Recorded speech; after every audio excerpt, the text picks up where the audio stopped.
عودناكم تغطيه حصريه لقناه صدى الملاعب لدوري ابطال مصر، والنهارده هنا في يوم جديد وسهره رمضانيه مختلفه، ومعانا بقى نجم مختلف عن العاده وهو الكابتن طارق المدير الفني لفريق اشبال مصر. اهلا وسهلا بيك كابتن طارق. اهلا بيك. كنا بس عايزين نعرف الاول، بس نهنئ الشعب المصري، نقول له ايه النهارده مناسبه رمضان؟ طبعا كل سنه وانتم طيبين جميع الامه الاسلاميه، وربنا يعود علينا الايام بخير، والحمد لله يعني ربنا يكرم الدنيا كويسه وان شاء الله من احسن لاحسن باذن الله. كنا عايزين نعرف بقى كواليس دوري ابطال مصر وتحضيرك لدوري ابطال مصر. يمكن انت ما شاء الله من الفرق اللي كانت على طول على منصات التتويج في جميع البطولات في جميع الفرق المختلفه، فعايزين نعرف كواليس ما قبل المباراه وتحضيرك للاعبين، بتوجههم بتقول لهم ايه؟ بصراحه هو هنا الدوري قوي جدا، حتى يعني الدوره اللي هي الرمضانيه المعموله ديت قويه جدا، الفرق كلها محترمه جدا، الفرق كلها بتلعب كوره. طبعا حضرتك عارف احنا دخلنا كذا دوري وخدنا الحمد لله كذا دوري بره كذا بطوله يعني، بس كنا بنحاول ان احنا نغير دايما الارض، نغير دايما الملاعب، نغير دايما تنظيم، دايما يعني التدريب بيبقى في حاجه احسن اكيد.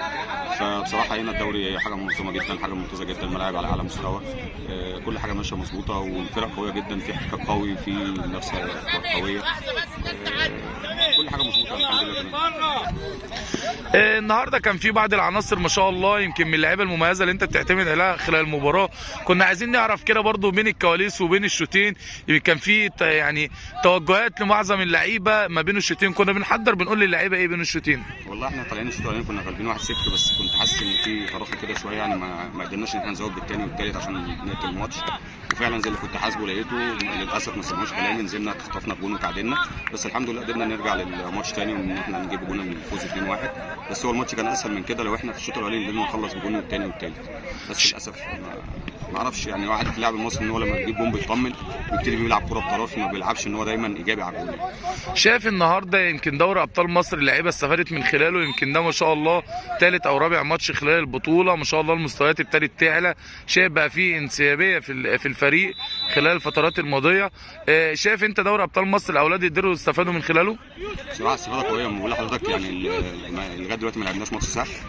اول ماتش كانت فرقه تقيله جدا، خسرنا 4-1 4-0 حاجه زي كده، 4-0 الماتش الثاني خسرنا 2-1. النهارده الحمد لله ربنا وفقنا وقدرنا ان احنا نكسب 2-1. فالبطوله قويه، المستويات كلها قويه، مفيش فرقه جايه خالص، كله جاي بيلعب على البطوله هنا، ودي حاجه كويسه يعني بتخلي اللعيبه كلها تستفاد وبيبقى في استفاده للناس كلها. لو هنوجه رساله النهارده للاعبين بتاعتك نقول لهم ايه؟ نقول لهم ان احنا الفرقه على طول يعني الحمد لله اسمنا على طول في منصات التتويج، اتمنى ان احنا نفضل كده. موضوع الخسائر اللي كانت قبل كده الحمد لله انها كانت جايه في المجموعات، فيعني احنا عندنا الماتش الجاي برده مجموعات، بعد كده هنبتدي ممكن هيبقى دور ال 16، لو قدرنا ان احنا نكسب الماتش الجاي ممكن نخش دور الثمانيه على طول، لان المجموعه الخامسه اللي احنا فيها الاول فيها بيوصل على طول، فدي هتبقى حاجه كويسه، فاتمنى ان هم يدوسوا على نفسهم شويه ويقدروا يكسبوا الماتش الجاي بتاع السلام يوم الثلاث. ده هيوفر علينا دور بحاله، ان انت تلعب دور ال 16 بتلعب في الثمانيه. البطوله دايما بتصعب في الاواخر، ودايما الفرقه بتبقى الاقوى في الاواخر، فلازم يبقى في تركيز الفتره الجايه وما يبقاش في تهريج زي اللي بيحصل دوت، ونحاول ان احنا نخلص على طول. لو النهارده بقى نوجه بقى رساله شكر كده للجهاز الفني كله بالكامل، للاعبين، لاولياء الامور اللي بيجوا صندوق خلال كل مباراه، ونهدي فوز النهارده المباراه، نهديه لمين؟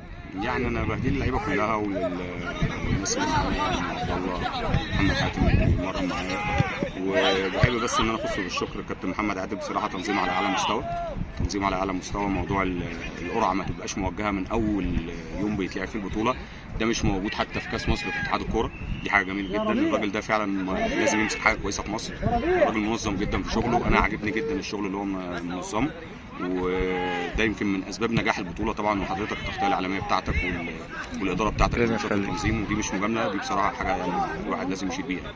سعيد بلقائي معاك كابتن طارق، وانت شرف لينا وجودك في دوري ابطال مصر، وانتظرونا وتغطيه حصريه لقناه صدى الملاعب لدوري ابطال مصر. تسلم يا كابتن.